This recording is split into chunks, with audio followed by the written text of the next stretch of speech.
तो ये मान लो एक बीम है और क्योंकि इसके ऊपर लिखा है थ्योरी ऑफ प्योर बेंडिंग, तो अभी हम देखेंगे सिर्फ बेंडिंग का असर।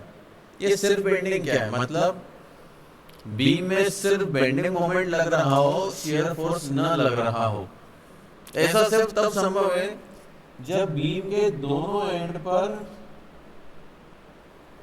ऐसे मोमेंट लग रहे हो। इसकी वजह से क्या होगा, बीम में कुछ इस प्रकार का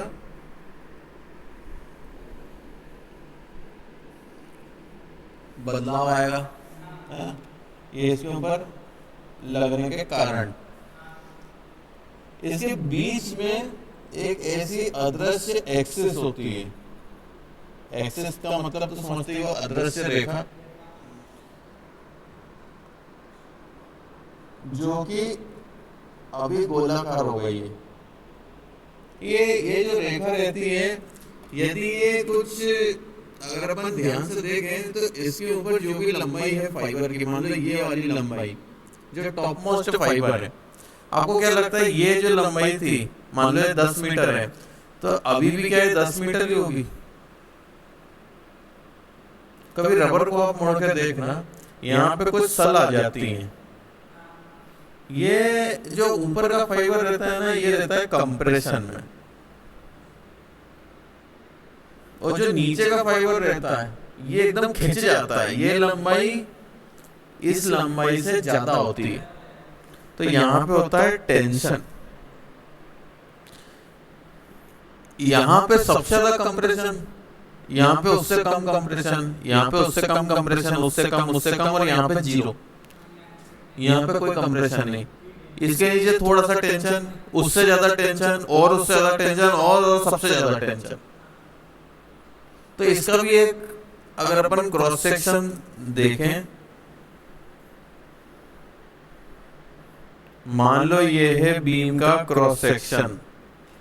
क्रॉस सेक्शन मतलब क्या होता है, यहां पे हमने बीम को सेक्शन एक्स एक्स से काटा और इस दिशा में देखा। किस दिशा में देखा है, तीर बने हुए हैं, और इस दिशा में देखेंगे तो इस सेक्शन की चौकोर आकृति हमें दिखेगी। ये चौकोर आकृति को हम अगर सामने से देखें तो ऐसी दिखेगी। इसमें सबसे ऊपर यदि इस प्रकार के कपल लगे हैं, तो इस प्रकार के कपल लगे हैं, ये कपल मतलब इस प्रकार के मोमेंट लगे हैं, तो अभी आप कंफ्यूज हो जाओगे। इस प्रकार के मोमेंट लगे हैं तो ऊपर कंप्रेशन आएगा ही आएगा, नीचे टेंशन आएगा ही आएगा। ऊपर अगर हम किसी तरीके से स्ट्रेस निकाल लें, इसमें कितनी स्ट्रेस है, मान लो इसमें स्ट्रेस आई 35 न्यूटन पर mm स्क्वायर।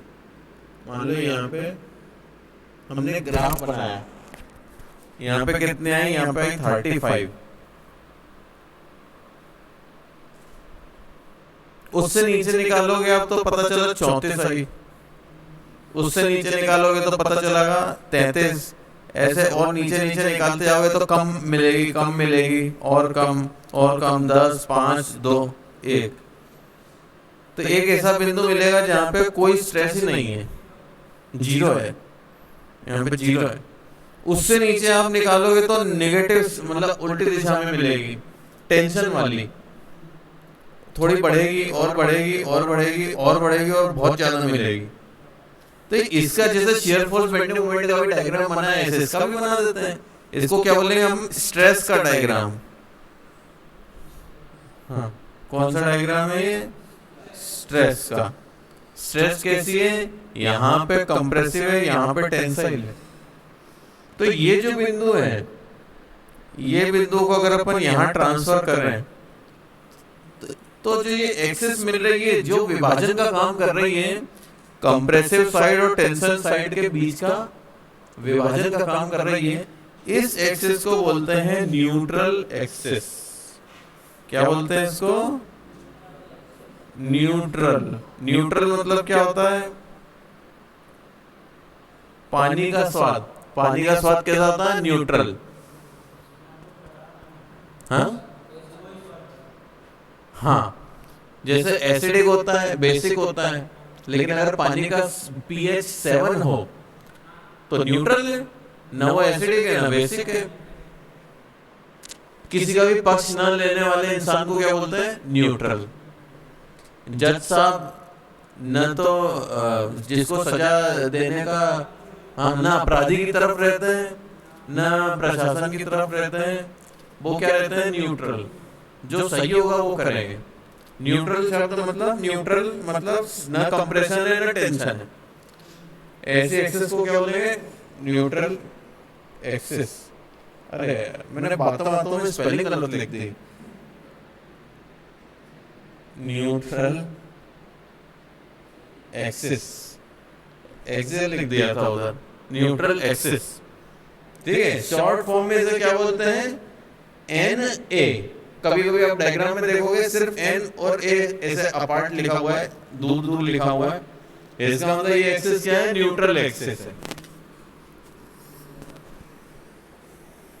ये न्यूट्रल एक्सिस से कितनी दूर हम स्ट्रेस की वैल्यू प्राप्त करना चाहते हैं? मान लो मैं यहां से 25 mm ऊपर, मान लो यहां से मैं 25 mm ऊपर कितनी स्ट्रेस है ये वैल्यू मैं फाइंड करना चाहता हूं।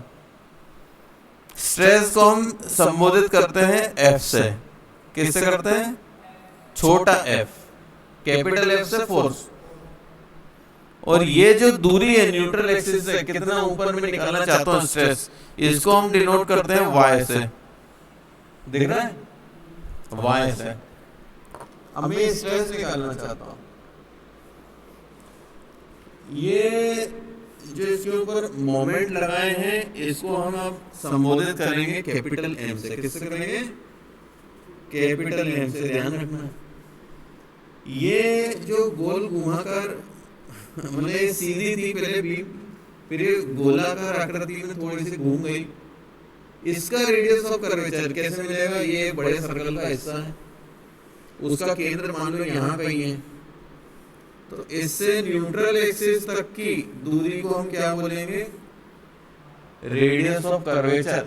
रेडियस को हिंदी में क्या बोलते हैं? त्रिज्या। इसको हम डिनोट करेंगे आर से। अब आपको इसका डायरेक्ट फॉर्मूला बता रहा हूं क्योंकि आपके सिलेबस में मैंने देखा डेरिवेशन नहीं है। हमारे टाइम ये सब डेरिवेशन थे, हमने बहुत पढ़े थे। इससे पहले अपन आगे बढ़े, एक चीज और, ये जो क्रॉस सेक्शन है इसके बारे में आपको क्वेश्चन में डिटेल दिए हुए रहते हैं। जैसे कि इसकी चौड़ाई कितनी है, मान लो 230 mm है, कुछ भी। मान लो इसकी डेप्थ आपको दी हुई है 500 mm, डी दिया हुआ है, बी दिया हुआ है। क्या आप इससे आई निकाल सकते हो सेक्शन का? ये आई भी आप निकाल सकते हो। आई क्या है? Moment of inertia. तो अब फॉर्मूला कुछ ऐसा है, एम बटा आई इक्वल टू एफ बटा वाई। मोमेंट कितना लग रहा है बीम में? सेक्शन का मोमेंट ऑफ इनर्शिया कितना है? मोमेंट बटा मोमेंट ऑफ इनर्शिया, या मोमेंट या बेंडिंग मोमेंट। बेंडिंग मोमेंट में भी मोमेंट आ रहा है, मोमेंट ऑफ इनर्शिया में भी मोमेंट आ रहा है, दोनों आपस में एक दूसरे के नीचे आ रहे हैं, ध्यान रखना है। एफ कितनी स्ट्रेस है? वाई न्यूट्रल एक्सिस, ये दिख रहा है? वाई न्यूट्रल एक्सिस से कितनी दूरी पे निकालना है, ये ध्यान रखना। अभी इसके क्वेश्चन आएंगे, ऊपर से मत ले लेना है दूरी, ये वाई नहीं होता, नीचे से भी नहीं होता, न्यूट्रल एक्सिस से होता है, ये ध्यान रखना है। ये बहुत गलती करते हैं बच्चे। इसके अलावा इसका मटेरियल, मान लो इसका मटेरियल लकड़ी है, ये लकड़ी की बीम भी होती है, तो उसका ई क्या होता है? Young's modulus of elasticity. किस मटेरियल की बीम बनी है उस पर डिपेंड करता है कि इसका ई कितना होगा। कंक्रीट की बनी है तो भी उसका ई निकाल सकते हैं, पता है? आईएएस कोड में फॉर्मूला दिया है 5000 √FC के। इस फॉर्मूले से ई निकल जाता है कंक्रीट का। एफसी के उसकी कैरेक्टरिस्टिक कंप्रेसिव स्ट्रेंथ 28 डेज की होती है। ये क्या होता है मालूम पड़ेगा आपको, फाइनल ईयर में मैं ये सब्जेक्ट पढ़ाऊंगा। शायद।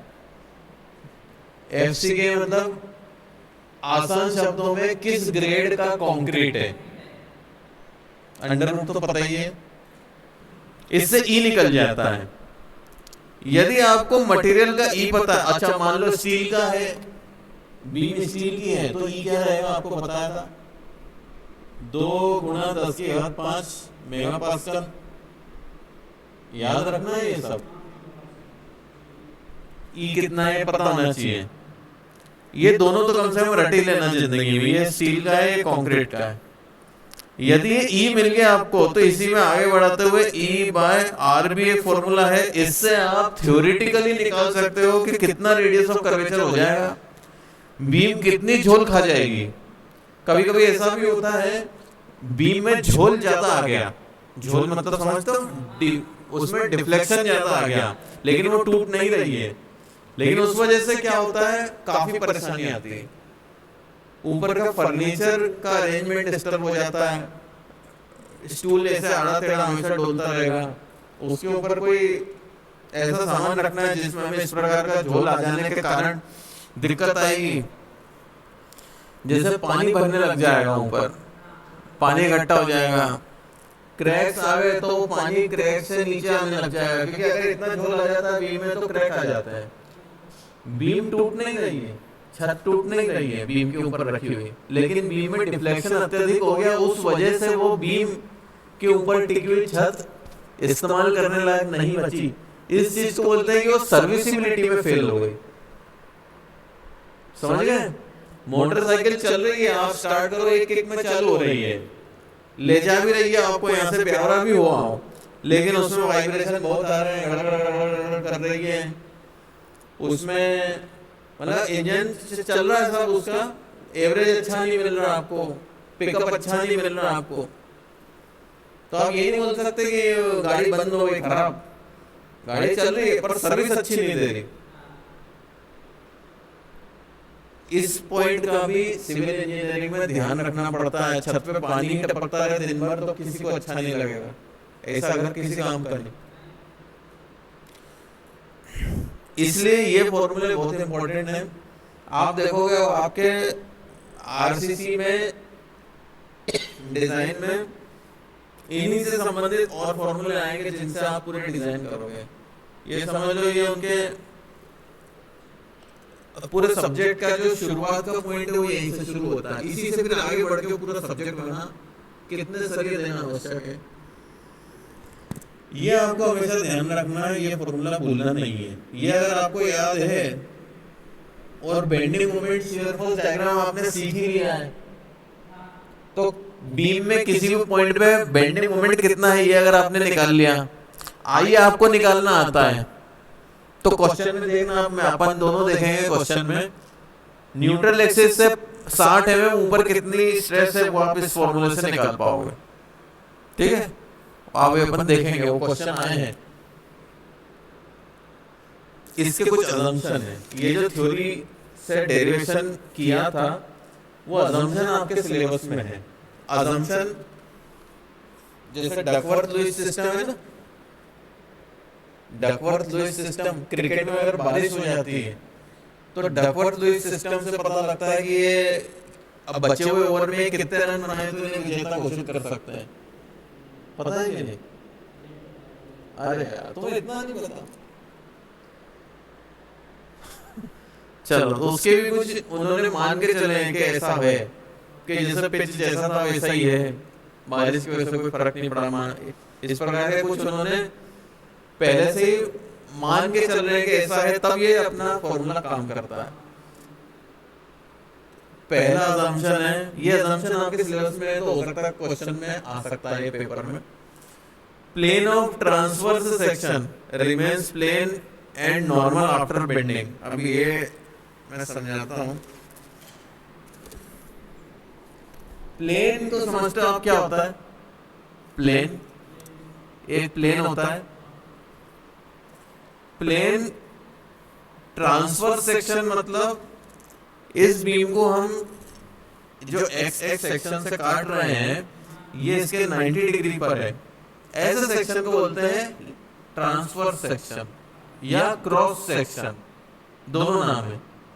यदि हम इसको ऐसे काट लें बीम को, तो हम कहेंगे लॉन्गिट्यूडनल सेक्शन।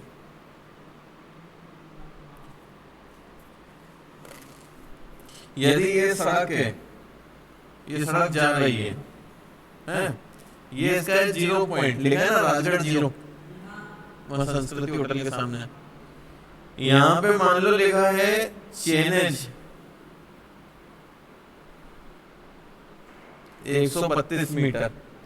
चेनेज लिखा है ना, इसका मतलब सेंटर लाइन के अलोंग लंबाई 132 है।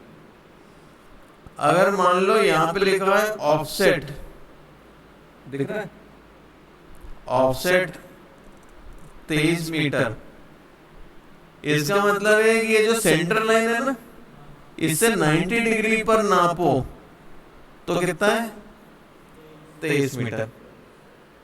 ये पता है कि नहीं पता है? ये नौकरी लगते से ही आपको ऐसा लगेगा कि यार ये अपने को कैसे नहीं पता। कितनी सिंपल चीज है। अपना जो कॉलेज का निर्माण हुआ है, क्या वो सड़क से सटा के हुआ है?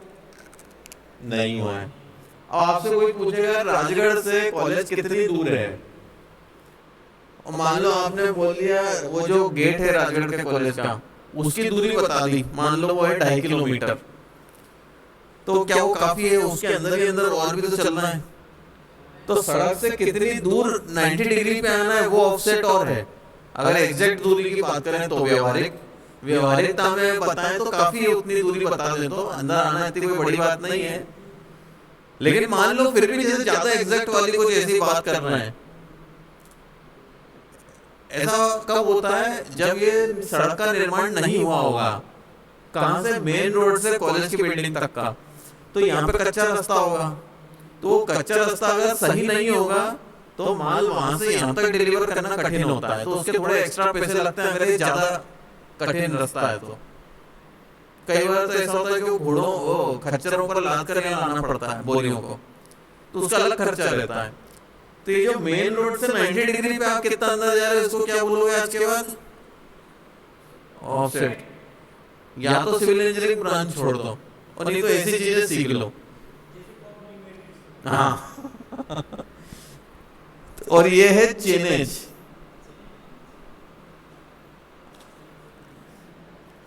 इसी प्रकार से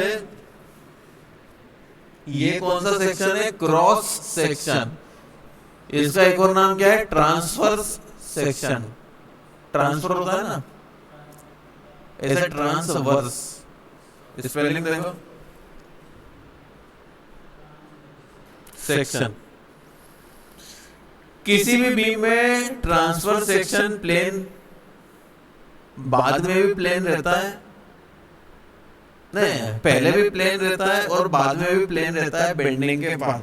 मतलब ये प्लेन है, ये बेंडिंग हो गई, उसके बाद भी ये सेक्शन प्लेन ही रहेगा। ये गोलाकार सेक्शन गोलाकार नहीं होता, ऐसी अपना मान्यता है। बहुत अधिक बेंडिंग हो जाए तो ये गलत रहता है, ये अजम्पशन काम नहीं करता अगर बहुत अधिक बेंडिंग हो जाए। लेकिन अपने बीम में देखो आप, मुश्किल से 1-2 mm का डिफ्लेक्शन होता है, बहुत कम बेंडिंग होती है। ऐसे में अजम्पशन से बिल्कुल एक्यूरेट रिजल्ट आपको मिलते हैं, टेंशन नहीं लेना। सरिये को अगर बिल्कुल मोड़ दो, पूरा गोल बना दो, तो फिर ये थ्योरी दिक्कत देती है। मटेरियल होमोजीनियस है। होमोजीनियस का मतलब क्या है? एक बोरी में अगर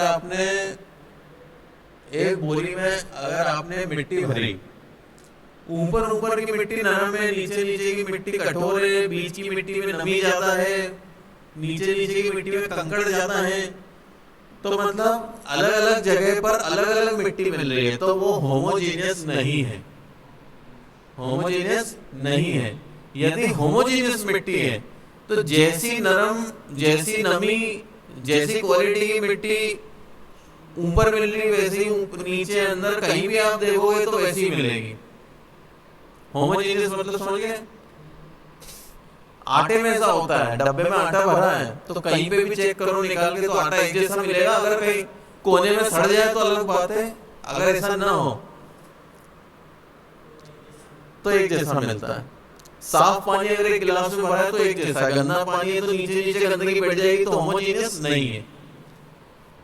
तो क्या मान रहा है, मटेरियल होमोजीनियस है, पूरी बीम में एक ही क्वालिटी का मटेरियल यूज किया है। ऐसा नहीं कि आगे एल्यूमिनियम, बीच में स्टील और पीछे कॉपर यूज कर लिया है। वो क्वालिटी भी सेम है स्टील की। आइसोट्रोपिक, आइसोट्रोपिक मतलब हर दिशा में प्रॉपर्टी सेम है, हर दिशा में प्रॉपर्टी सेम है। इसका मतलब जानते हो आप, जैसे हवा, हवा को आप किसी भी दिशा से देखें अपन तो हवा उतनी ही पारदर्शी है जितनी आप किसी भी दिशा में देख रहे हो। कभी ऐसा देखा मटेरियल के किसी एक दिशा में कांच पारदर्शी है, जैसे ही एंगल चेंज करें तो उस दिशा में कांच पारदर्शी नहीं है? ऐसा देखा है कभी? जो कैलकुलेटर की स्क्रीन होती है ना, उसमें कुछ इस प्रकार की प्रॉपर्टी रहती है।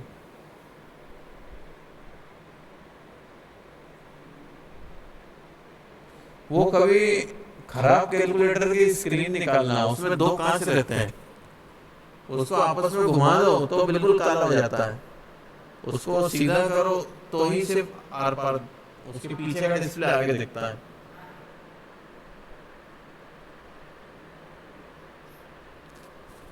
घर में कभी आइसक्रीम जमा हो, डब्बे में आइसक्रीम जमा लो, तो उसमें ना परत बाय परत आइसक्रीम जम जाती है। वो परत को उखाड़ना आसान रहता है, उस दिशा में कम रहती है उसकी स्ट्रेंथ, और उसके परपेंडिकुलर दिशा में काट के निकालो तो थोड़ी ज्यादा ताकत लगानी पड़ती है। मैंने तो बहुत खाई। तुम तो ऐसे ही हाँ कह रहे हो, मुझे लगता है। मिट्टी अगर लेयर वाइज जमी हुई है, कुछ कुछ पत्थर ऐसे रहते हैं जिनमें ऐसी परतें रहती हैं, सोन पापड़ी, जो जिसमें मिठाई कैसी रहती है, वो पपड़ी वाली रहती है, सोन पापड़ी रहती है ना, वो जिसका मजाक उड़ता है दिवाली पे इधर से उधर दे रहे हैं, कौन सी रहती है वो? सोन पापड़ी रहती है, पीली रंग की रहती है, परत परत रहती है। उस परतों को, परतों से तोड़ना से आसान है, लेकिन मिठाई के ऐसे दो टुकड़े करना कठिन है थोड़ा सा। तो दो अलग अलग दिशाओं में उसकी मजबूती अलग अलग है, तो वो आइसोट्रोपिक नहीं है, वो एनाइसोट्रोपिक है। कुछ पत्थर भी ऐसे होते हैं जिनमें लेयर होती है, उन लेयर से उन्हें चीरना आसान होता है छेनी से, लेकिन उसके परपेंडिकुलर दिशा में काटना कठिन होता है। हम ये मान के चल रहे हैं बीम आइसोट्रोपिक है, सब तरफ उसकी मजबूती एक जैसी है। एवं इसके अलावा वो हुक्स लॉ को फॉलो करती है मटेरियल, मतलब ई उसका कांस्टेंट है, ई बदल नहीं रहा, कैपिटल ई, और लिमिट ऑफ इलास्टिसिटी से ज्यादा स्ट्रेस नहीं आई है। मतलब बीम के ऊपर लोड लगा के हटा दें तो बीम वापस अपनी पुरानी अवस्था में आ जाती है। अगर लिमिट ऑफ इलास्टिसिटी से ज्यादा स्ट्रेस आ जाए तो लोड लगाने के पश्चात बीम में डिफ्लेक्शन आएगा, पर लोड हटाते से ही पूर्णतः अपनी पुरानी पोजीशन में नहीं लौटेगी। थोड़ा सा डिफ्लेक्शन रिकवर कर लेगी बीम, पर पूर्णतः वापस नहीं आएगी। समझे? और टेंशन में क्यों आ गए तुम लोग इतना? तुम्हें ऐसा लग रहा है बहुत कुछ नहीं आता तुम्हें जीवन में, ऐसा? जितना पढ़ोगे उतना ऐसा ही लगेगा, कह रहा हूं तो ये भी नहीं आता, पर सीखो। तीसरा assumption, every layer of material is free to expand or contract longitudinally। longitudinally यानी बीम की लंबाई की दिशा में जितनी भी लेयर है, अंदर ही अंदर बहुत सारी लेयर है, मान लो बीम में, हर लेयर में अपन ने क्या किया, स्ट्रेस निकाल लिया कितना है, ऊपर की लेयर में इतनी है, नीचे की लेयर में इतनी है, अदृश्य लेयर है। सारी लेयर अपने आप ये बेंडिंग की वजह से या तो खिंच सकती है या कंप्रेस हो सकती है, उन्हें कोई रोकने वाला टोकने वाला नहीं है। ऐसा इसलिए लिखा है क्योंकि ऐसा आप सोचो कि ऐसा हो सकता है ये ऊपर कंप्रेशन है नीचे टेंशन है, देखने सॉरी नीचे टेंशन है ऊपर कंप्रेशन है, और जैसे जैसे हम ऊपर से नीचे आते जा रहे हैं तो कंप्रेशन से टेंशन में कन्वर्जन होता जा रहा है। तो क्या ऐसा नहीं होगा कि ये ऊपर वाला कंप्रेशन अपने से नीचे वाले को भी क्योंकि ये लेयर दोनों चिपकी हुई हैं, तो ऊपर वाली लेयर नीचे वाली लेयर को भी उतना ही कंप्रेशन में आने के लिए मजबूर करेगी। ये सोचने में आ सकता है। तो ये अपना असम्पशन है कि नहीं, ऐसा नहीं हो रहा, सारी लेयर फ्री टू एक्सपांड है। Laterally under stress do not exert pressure upon each other. एक दूसरे के ऊपर दबाव नहीं बनाते हैं कि तूने होमवर्क नहीं किया तो तू मैंने होमवर्क नहीं किया तो तू भी होमवर्क मत कर, ऐसा दबाव नहीं है। चौथा और आखिरी, इतनी टेंशन मत लो, मॉडुलस ऑफ इलास्टिसिटी कंप्रेशन का और टेंशन का सेम है ना। ये कंक्रीट के लिए ऐसा होता नहीं है, इसलिए लिखा है यहाँ पे। कंक्रीट कंप्रेशन में अलग व्यवहार करता है, टेंशन में अलग व्यवहार करता है, लेकिन स्टील के केस में सेम होता है। कंप्रेशन का और टेंशन का ई कंक्रीट का अलग अलग होता है, इसलिए उसके फॉर्मूले थोड़े से अलग है, इसमें मॉडिफिकेशन है। चलो, तो ये हो गई सिंपल थ्योरी ऑफ बेंडिंग। आपको इतना ही पढ़ना है इसमें। इससे रिलेटेड जो फॉर्मूला बताया वो ध्यान रखना।